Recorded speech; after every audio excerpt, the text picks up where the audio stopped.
ఇది జరుగుతున్నటువంటి వ్యవహారము. అసలు ఇంటెన్షన్ ఏంటి నేను చెప్తా. ఇప్పుడు ఇంటెన్షన్ ఏంది? కాంగ్రెస్ పార్టీని ఎంత వీలైతే అంత బర్బాద్ చేయాలి. కాంగ్రెస్ పార్టీని ఎంత వీలైతే అంత బర్బాద్ చేయాలి.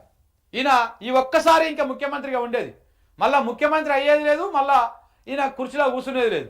కానీ ఆయనకు మాత్రం ఒక పదవి మాత్రం ఉంటుంది. అసలు రేవంత్ రెడ్డి టార్గెట్ ఏం తెలుసా? కాంగ్రెస్ పార్టీ 5 సంవత్సరాలు అధికారంలో ఉంటుంది. రాహుల్ గాంధీకి కానీ సిడబ్ల్యూసీకి కానీ కాంగ్రెస్ పార్టీ అధిష్టానానికి కానీ రేవంత్ రెడ్డిని మార్చేసి ఇంకొక సీఎంను కూర్చోబెట్టే దమ్ము ధైర్యం లేదు వాళ్ళకి. ఒకవేళ ఆయనను మారిస్తే ఏమవుతుంది? పార్టీ ఎంత అతలాకుతలం అయిపోతుంది. ఆయనకు సపోర్ట్ చేస్తున్నటువంటి మోడీ కానీ చంద్రబాబు నాయుడు కానీ ఆయన మీడియా కానీ ఏ రకంగా రాజకీయ అనిశ్చితి ఏర్పడుతుంది రాష్ట్రంలో, ఏ రకంగా కుట్రలు పంతారో తెలుసు కాంగ్రెస్ పార్టీకి. కాబట్టి ముట్టుకుంటలేదు. ఒకవేళ ఆయన మారిస్తే మొత్తం ఆగం ఆగం అవుతుంది. అందుకనే రేవంత్ రెడ్డి ఏం చేస్తున్నాడు, ఎట్లా కాంగ్రెస్ పార్టీ మళ్ళీ అధికారంలోకి రాదు. ఎందుకంటే నోటికి వచ్చిన హామీలన్నీ ఇస్తుంది.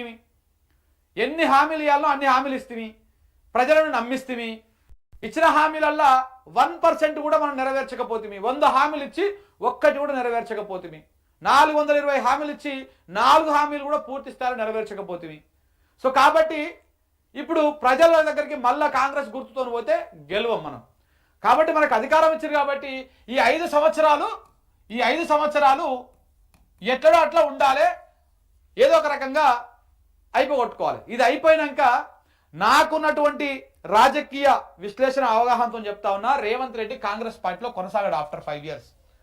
అయితే ఆయన బీజేపీలోకి పోతాడు, లేకపోతే ఒక సొంత దుకాణం పెట్టుకుంటాడు. బీజేపీలోకి పోయి ఏ రాజ్యసభనో అదో తీసుకొని ఓ కేంద్ర మంత్రో లేకపోతే ఇంకేదో అయ్యి నిమ్మలంగా ఆయన కేసుల నుంచి ఆయన ఆస్తులను కాపాడుకోవడం కోసం చాలా పక్కడ్బందీగా ప్లాన్ చేసుకొని కూర్చున్నాడు ఆయన. ఇలా కాంగ్రెస్ పార్టీ తెలంగాణ ఇచ్చింది, తల్లి సోనియా, ఇవన్నీ ఉట్టి ముచ్చట్లే. కాంగ్రెస్ పార్టీలో ఉన్నాడు కాబట్టి ఇప్పుడు ఇంకొక 3 ఏళ్ళు దాన్ని భరించాలి. కాబట్టి అందుకే కాంగ్రెస్ పార్టీని ఎంత బర్బాద్ చేయాలో అంత బర్బాద్ చేస్తా ఉన్నాడు. మళ్ళొక్కసారి కాంగ్రెస్ పార్టీకి ఓటు వేయాలంటే ప్రజలు భయపడే స్థితికి తీసుకొస్తా ఉన్నాడు. కాంగ్రెస్ అన్ని చెయ్యి గుర్తు చూడంగానే దాని వైపు తిరిగి చూడకుండా చేసే పరిస్థితి చేసిపోతా ఉన్నాడు.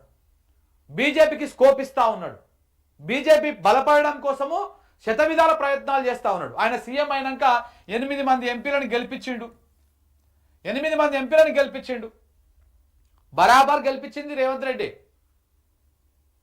కాంగ్రెస్ పార్టీ